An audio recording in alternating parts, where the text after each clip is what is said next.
Depois da inauguração, aí o Senhor começou a nos surpreender. Cada culto, cada apelo, 20 pessoas, 25 pessoas vinham à frente. No final de 2018, a gente terminou com mais de 1000 decisões por Cristo aqui na igreja, entre reconciliação e, de fato, uma decisão por Cristo, as pessoas aceitando a Jesus. Eu me lembro que no dia 20 de novembro de 2018, era feriado e nós fizemos um dia da família. Nós fomos para um sítio, existia essa expectativa, quantas pessoas vão para esse encontro? E ficava eu e o Solé, acho que vão 150 pessoas.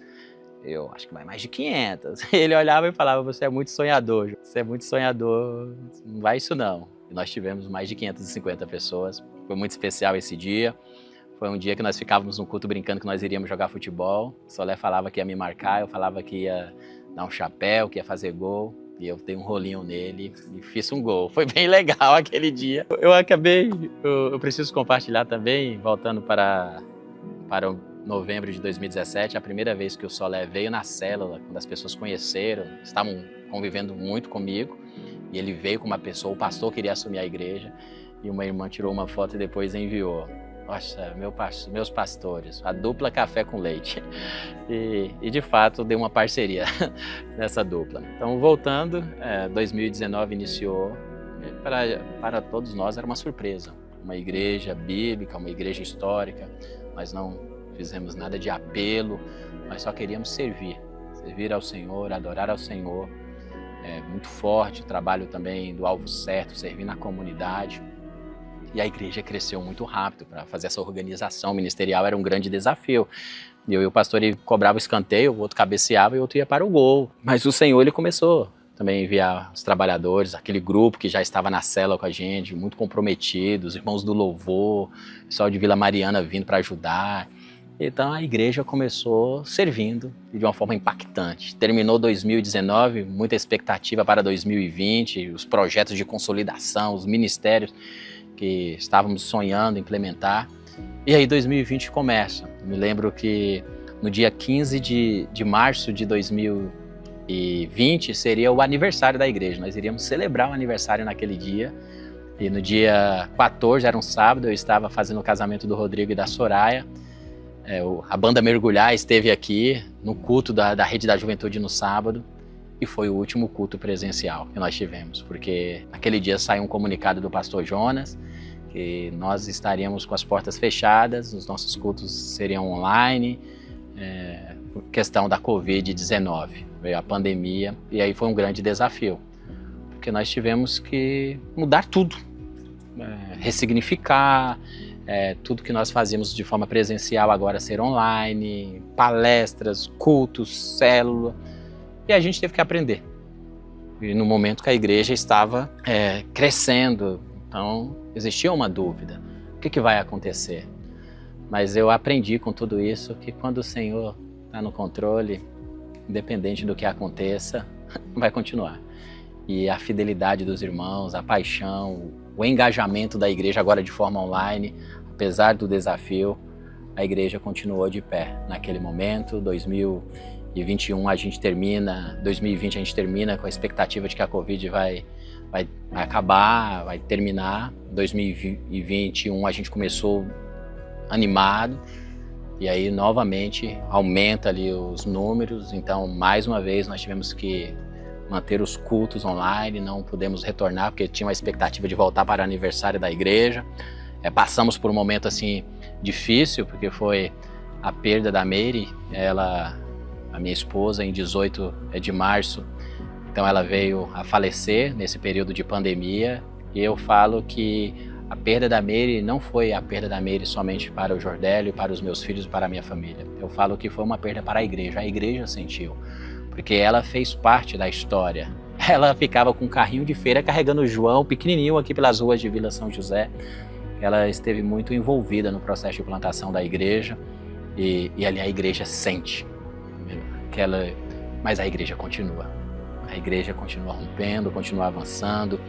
2021, no segundo semestre, nós voltamos com os cultos de forma presencial E é aquela incerteza, quantos vão voltar, como que vai ser esse novo tempo, todo mundo com máscara, tendo que fazer cadastro para participar do culto online, fazer uma inscrição.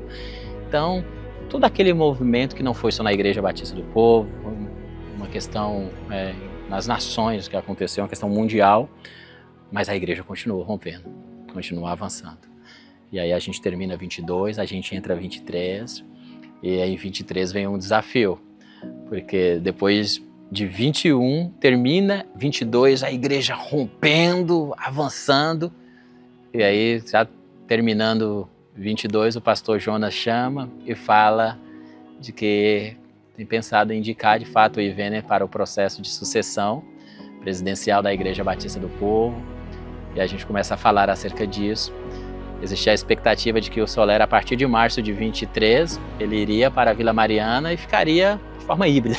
Híbrida não, né? Ficaria part-time lá e aqui. Mas não foi o que aconteceu. Em janeiro ele já foi. E ali a gente começa esse processo. Agora o café com leite ficou mais café.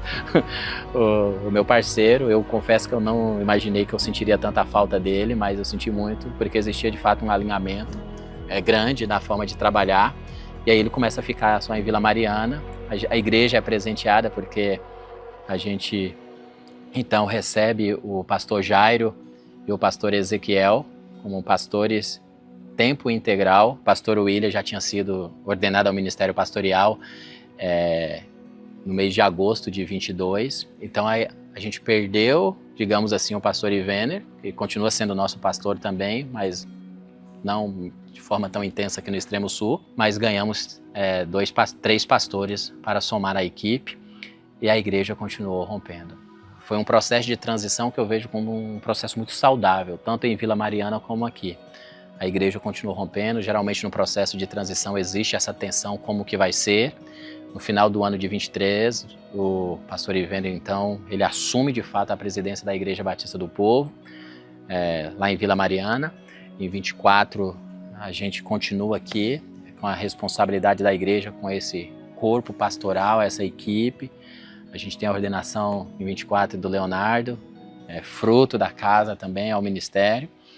E a igreja, ela continua avançando. E eu penso que aquela palavra do Senhor, a partir de hoje abençoarei vocês, a gente tem experimentado. Me lembro muito que em 23, quando a gente completou 5 anos, o Senhor colocou muito forte no meu coração de que nós tínhamos acabado de concluir um ciclo e nós estávamos entrando em outro ciclo. Ou seja, nós estamos dentro desse segundo ciclo do Senhor. E eu penso que é um momento de muita maturidade, de profundidade. Não é crescer simplesmente em número, mas é crescer em experiência individual com Cristo, de conhecimento de quem Cristo é. O evangelho genuíno, o evangelho onde que eu entendo que para vivê-lo eu preciso obedecer ao Senhor, eu preciso abrir mão das coisas deste mundo. E eu penso que nós como igreja a gente tem experimentado isso. A resposta dessa igreja é incrível.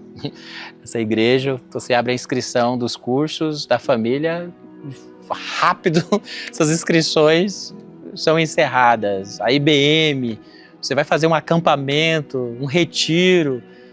A resposta da igreja é incrível. Eu acredito muito que nós estamos vivendo um avivamento. Há muito tempo eu oro por isso e eu acredito que o que está acontecendo aqui no extremo sul de São Paulo, tanto aqui em Vila São José como em Grajaú, é avivamento. O Senhor está fazendo algo extraordinário e eu me sinto privilegiado de viver isso, de ver Ele fazer isso.